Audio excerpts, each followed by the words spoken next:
Hey, what's up my friends? Welcome to another knife review. This is the Off Grid Knives Stinger XL folding knife. Now, one thing you should know about off-grid knives, they are overbuilt. You know, that is their style. In the case of this knife, not only is the 4-inch blade extra wide for its length, but look at the handle. Now, I have a large-sized hand and even larger with gloves, and I still have extra room, right? So this handle was actually meant to be used by people that might be wearing gloves, like, you know, military and so forth. So if you have extra large hands, this will actually fit you very well. I like the G10 handle scales. It's a nice color, right? You have open pillar construction. Jimping on the flipper. The flipper works very well. The pivot is smooth. Yes, this deploys, it really deploys decisively. You see it is a 4-inch spear point style blade, and the steel on this is 154 cm, right? Crucible 154 cm stainless steel, right? So that's a pretty good steel, definitely.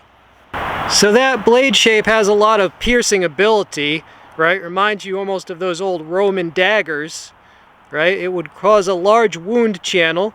Not that you're supposed to talk about that, but I'm just saying. Now this is a liner lock, and it locks up securely. There is no blade play. Now notice that flipper, it prevents this from closing on you. Like, even if that lock were to fail, it would pinch you, but it prevents the edge from getting you. All right, so a little extra safety. And yeah, I mean, I see why they call this the Stinger XL. Look at that. You know, that spear point. Yeah, it does look like a spear from that angle. Pretty awesome, I'd say. Coolness factor. Still, I believe this is meant as like an EDC knife for, you know, just day-to-day tasks. I don't think it's primarily for combat, but I think that is in the back of your mind when you buy something like this as kind of last resort. You know, people in the military, they use their knives for all kinds of things. It's an attractive knife. Those G10 handle scales, contoured handle. Yeah, this could get some nice work done, okay? It's not, you know, it's not a fixed blade, but we carry folders for convenience, right? And yes, I will clean that up.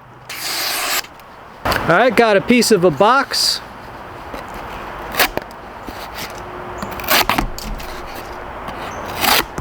All right, so this can be used if you forgot your utility knife. Got some seatbelt type material. You need to rescue somebody, or maybe rescue yourself.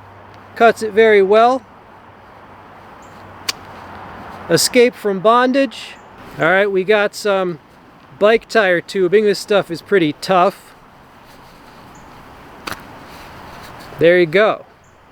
And I got a piece of wood here. All right, so let's just whittle on it a little bit. Well, first I'll draw it down, the piece of wood. I don't really think you would use a knife like this for woodwork. You know, I like to cut stuff during my reviews as I just talk with you, you know. So I definitely hope you're doing well these days in these trying times, right? Oh, sorry for any background noise. Don't know what that is. We got probably 18-wheelers over there on the highway. There's basically a road that's kind of parallels the creek at some points, right? All right, so this is doing okay. We'll do a little whittling. But yeah, I've been wanting to try off-grid knives. This is my second one, right? My second folder. I also have the Rhino V2, right? All right, this does okay. Okay at the whittling. Gonna make a very large chest piece. just kidding. But the price on this was, it's going for $97 on Amazon right now. So It's not cheap, but it's certainly not the most expensive we've seen in this horribly overpriced knife market. Just saying. But I'm interested in the fixed blades by this company. But I figured I'd try some of the folders first before we try the fixed blades. All right, we're making some progress. This is going to be a gnome, okay? You see, that's the hat of the gnome. All right, the pocket clip. Let's just pretend I'm right-handed. There is the knife in the pocket. It's a deep carry pocket clip. Works pretty well. Now, this knife is made in Taiwan, right, for off-grid knives. Some off-grid knives are made in China, but this one is not. This one is made in Taiwan, if that's important to you. So check each model if you wonder which are made where. You have to look it up for each model. Yeah, so what do I think about the pricing on this knife? It's $97 right now. I'll include links below the video. I think it's a pretty decent price. I mean, that 154 cm steel from Crucible, that's pretty good. Now that I have it in hand and I've used it, I like it. I'm glad I picked it up. You know, does everybody need a knife like this? Not necessarily, it just depends. I mean, off-grid knives, like I said, they're known for being overbuilt, okay? So if you want to carry like a mini Stockman instead, you know, this might not be your style, right?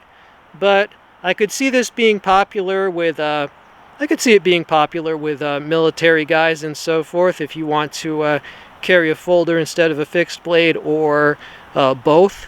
The uses of this knife, well, just day-to-day cutting chores, especially for guys who have extra large sized hands, and in the back of your mind, possibly a defensive option, you know, a last line of defense. This thing would serve for that as well.